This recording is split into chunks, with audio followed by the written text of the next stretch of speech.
At sa ating pagpapatuloy, ang susunod po na mangungusap sa atin ngayon, isa sa maigpit ding supporter ni Pangulong Rodrigo Duterte. Huwag na nating patagalin pa. Tawagin na natin, Philip Salvador!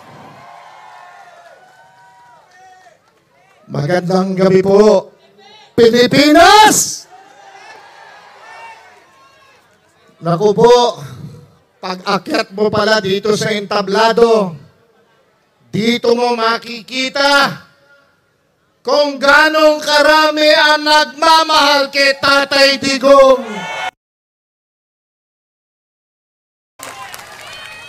I stand with you. Nanggagalaiti siya, nanggigigil siya. Kasi wala siya sa tabi ni Tatay Digong nung mangyaring kidnapin siya at ipinamigay sa ICC. Ramdam na ramdam ko po! Alam ko, ramdam niyo rin siya! Umiiyak ang kanyang puso! Umiiyak ang sambayanang Pilipino! Sabi po nila, pag-asa. Nadinig nyo yan ilang beses kanina sa mga tagapagsalita. Meron tayong pag-asa dahil malaki ang Diyos natin! At sinisiguro ko sa inyo, kung team kayo na nagdarasal para kay Tatay Digong, makakauwi ang ating Ama!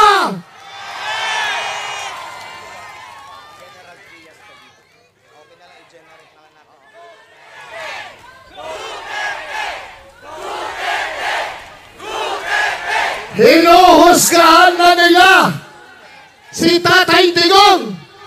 Kriminal daw. Kinalabit niya ba ang gatilyo? Siya ba ang pumarel?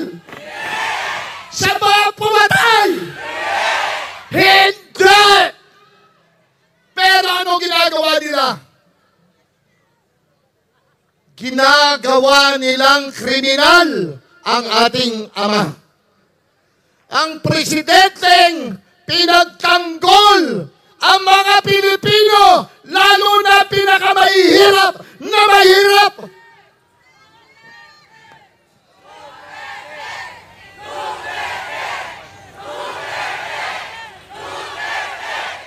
Alam niyo po, noong March 11, hindi ko alam kung sino mga nakarating sa inyo. Sa airport, sa Villamor Air Base. Kami po maghapon doon. Nakikiusap, nagmamakaawa na sana papasukin kami. Makita man lang. Ako po, sinabi ko na sa mga sundalo, huwag nyo na akong papasukin. Nagmamakaawa ako sa inyo. Papasukin nyo si Atty. Torion at Atty. Vic Rodriguez. Ayaw. Meron daw strict orders na walang pwedeng papasukin. Nakita nyo bang nakapasok ang ating Vice President Sara Duterte? Hindi rin nila pinapasok. Ano ang pakiusap ng ating Tatay Digong? Hintayin ko lang ang anak ko. Abogado ko siya. Si Inday Sara yun. Pero ano ang sinabi? Hilahin daw niya! Nung in charge, sabi niya, wala na hong pwedeng pumasok. Tapos narinig pa natin lahat. Nakita pa natin sa video. Hihilahin ko yan. Wala akong pakialam. Hihilahin ko yan.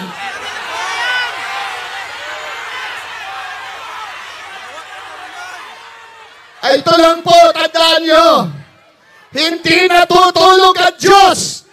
Kung ito man ay nangyari natin ang ating Panginoon Diyos para kay Tatay Digong at para sa bansang Pilipinas.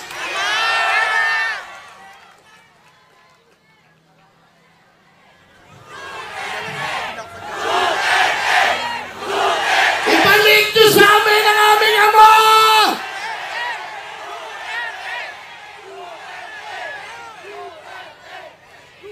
Balik niyo ang aming Ama!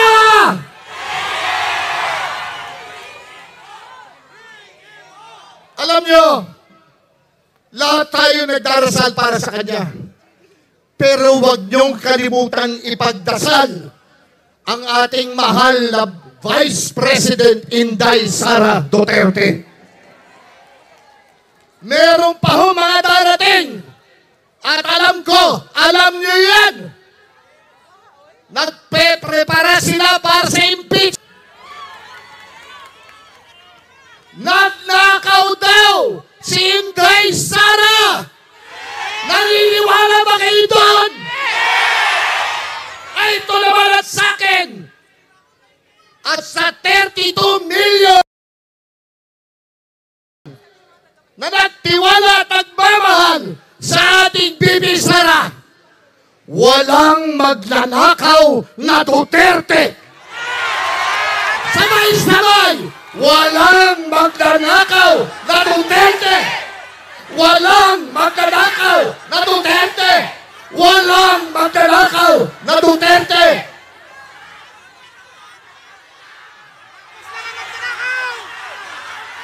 Duterte! Duterte! Duterte! Duterte! Duterte! Duterte! Duterte! Duterte! Sa inyo pong lahat, let me end with this. Hindi ko na po pakakahabain pa. Ito po ay isang prayer rally. Whoever dwells in the shelter of the Most High will rest in the shadow of our Almighty. I will say of the Lord, He is my refuge and my fortress, my God in whom I trust. Surely He will save you from the faller's snare, Tatay Digong, and the deadly pestilence. He will cover you with His feathers, and under His wings you will find refuge.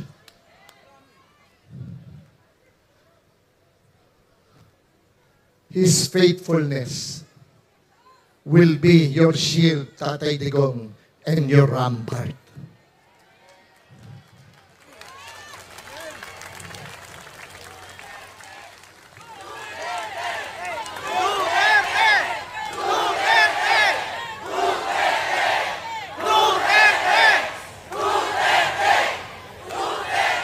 Sa ating pong lahat, buong Pilipinas, buong mamamayang Pilipino,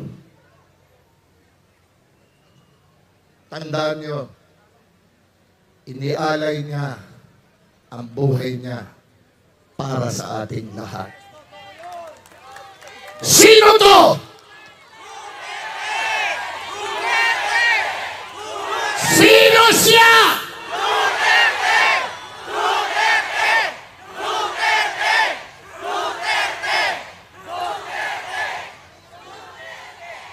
Huling paalala. Tandaan nyo, this is a prayer rally. Hindi tayo nakikipag-away. Inilalabas lamang natin ang lahat ng bigat na nasa ating salulubin. Kaya, galit ako sa loob. Umiiyak ako sa loob. Ilang araw na umiiyak ang puso ko. At alam ko, ang sambayanang Pilipino rin. Kaya ngayon, tandaan nyo lang, sinabi niya, Maybe I can not make you happy. Sabi niya nun. But I can make you comfortable. Sabi ng ating Pangulong Duterte. At ginawa niya yan! Alam nating lahat! Sa bayanang Pilipino! Bring him home! Bring him home! Bring him home! Magandang gabi po sa ating lahat. Maraming salamat, Mr. Philip Salvador. Tama po ba? At para magbigay pa sa atin ng impormasyon ukol dito, makakasama natin isa sa mga legal counsel ni former President Rodrigo Duterte at ni Pastor Apollo C. Quiboloy, Attorney Israelito Torion.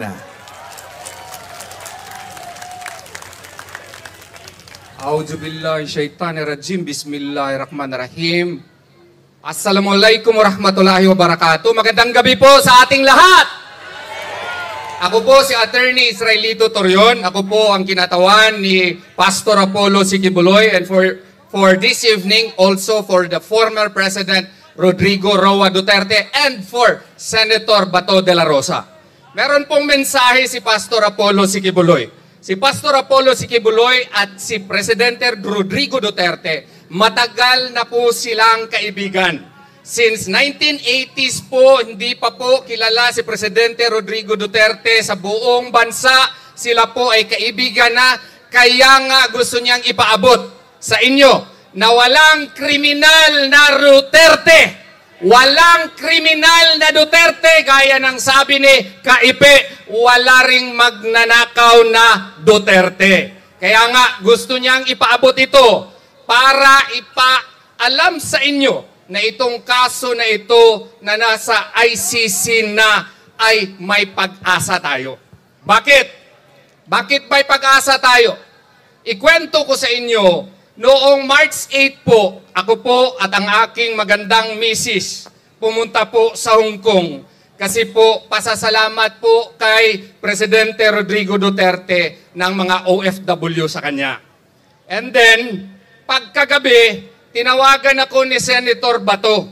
Sabi ni Senator Bato, Bobet, kami kasi ni Senator Bato, magka-probinsya kami, pareho kaming Davao del Sur. Bata pa lamang ako, kilalanan niya ako hanggang naging abogado. Sabi niya, Bobet, please, prepare a petition for certiorari for me. And then tinawagan ko si Attorney Martin Delgra. Sabi niya, Bet, pwede i-draft na lang. So, nag-draft ako. Tulong din ng aking mga kaibigang, mga kasamang abogado po sa opisina ko. Kasi po, din ako ng law school. Yung mga kasama ko po, mga professor po ng eskwelahan. So, ang ginawa po namin, habang nandun kami sa Hong Kong, nagprepara na kami ng petition for certiorari po para kay Senator Bato. Bumalik kami noong March 10, kasama kami ni Kuya Ipe. Habang nasa airport kami ni Kuya Ipe, may tumawag po sa akin. Ang request po ay baka pwede isama na si Presidente Rodrigo Duterte. E gabi na yun, towards 10 o'clock to 11 o'clock. So we had to revise our petition para nung 11 kasama na po si Presidente Rodrigo Duterte. Ang nangyari po, kasama ko ni Attorney Martin Delgra, pagpasok po sa airport, ang problema, hindi kami pinapapasok. Nagkagulo, nagkahiwalay kami ni Attorney Martin Delgra, nakapasok siya doon sa Villamor Air Base, ako, si Attorney Vic Rodriguez at si Kuya Ipe, hindi nakapasok. So ang aming ginawa, nag-finalize kami ng petition, nakaabot po, maski hindi pinapapasok yung notaryo publiko, nakita po ninyo yun. Nakipag-away pa si Ma'am Hanilet, nakipagrason pa at si Kuya Ipe para lang makapasok yung notaryo publiko, because in law, the notary public has to ascertain whether or not the document that is to be signed is really signed by the affiant. So kailangan namin pumasok, hindi kami pinapasok. Kaya po medyo na late po tayo pero naka-file tayo by 4 o'clock in the afternoon. Ano pong ibig sabihin ito? So by 4 o'clock in the afternoon, ang Supreme Court po nagkaroon na ng jurisdiction ng kaso. So therefore, dapat sana yung ating kaibigan, siguro ayaw ninyo sa kanya, si General Torre, dapat sana under notice na siya na ang Korte Suprema ay hawak na po ang kaso. So, ang nangyari, minadali ng minadali, even if na-explain natin doon that under Article 127, Paragraph 2 of the Rome Statute, no, wala na pong jurisdiction ang ICC po dito. You know why? Because as early as March 17 of 2019, effective na po ang paghiwalay natin sa ICC. So, ibig sabihin nito, dapat under Article 127, Paragraph 2 of the Rome Statute, the only exception is when the matter is under consideration by the ICC. And then, ang kanilang argumento is, meron ng preliminary examination yung Office of the Prosecutor in 2018. So therefore, according to them, this is already under consideration by the ICC. I say that that is legally wrong. Why? Because if you read Article 15 of the Rome Statute, there are ways by which informations can be given to the Office of the Prosecutor. Maski si Tam, Dick, or Harry, pwede magpadala ng sulat doon sa Office of the Prosecutor and he will initiate a preliminary examination. This does not bind the ICC. Why? Because the ICC can only be bound if the pre-trial chamber will order an investigation to look into the war on drugs here in our country. And when did the ICC do that? September of 2021. 2 years after we are already out of the ICC. Kaya nga, simple po yan masyado. Hindi ko maintindihan, ating mga experts dito sa ating bansa ay iba po ang sinasabi. Kung sasabihin nila na meron ng jurisdiction ang ICC, kung magpadala pala ako ng sulat, o yung kaibigan natin doon sa Office of the Prosecutor, mag-initiate, maski sino, ng preliminary examination, under consideration na ng ICC, maling-mali po yun. Why? Because we have other avenues. We are a sovereign country. We are an independent country. The judiciary is effective and under the principle of complementarity. Therefore, the ICC should only act as a court of last resort. We are able, we are willing, we have the Supreme Court to act, and we have the ordinary courts which are functioning. So therefore, ICC has no jurisdiction in this matter. Kaya nga po, sabi din nila, yung Article 15 ng Rome Statute hindi mag-apply dito kasi hindi na tayo party. Mali din yan. Why? Because you are asserting that there is a warrant of arrest issued by the ICC. Siyempre, kung yan, granting for the sake of argument na meron nga kayong jurisdiction, di pwede din kami mag-invoke ng Article 15. Dapat dinulog muna sa nearest competent judicial authority. Hindi nila ginawa yun. Eto pa, if you will read the international civil and political rights, under Article 9, we have the obligation under Article 2, Section 2, that of the Constitution, that we should follow these principles of international law. Alam mo anong nakasabi sa ICCPR? Ganon din, dapat yung akusado idulog sa korte kung para busisain kung tama ba ang kaso, kanya ba talaga yung warrant, at narespeto ba yung rights niya. Hindi lang yan. Universal Declaration of Human Rights, Article 8, Article 9 also states that an accused has to be brought to the nearest competent judicial authority. Hindi lang yan. You read 2004. Ano yun? Yung model law implementing the Rome Statute. It also states that the accused has to be brought to the competent judicial authority. Ginawa ba yan ni General Torre? Hindi! So therefore, dapat lang, hindi pa moot yung kaso natin. Maski na sa ICC pa. Bakit?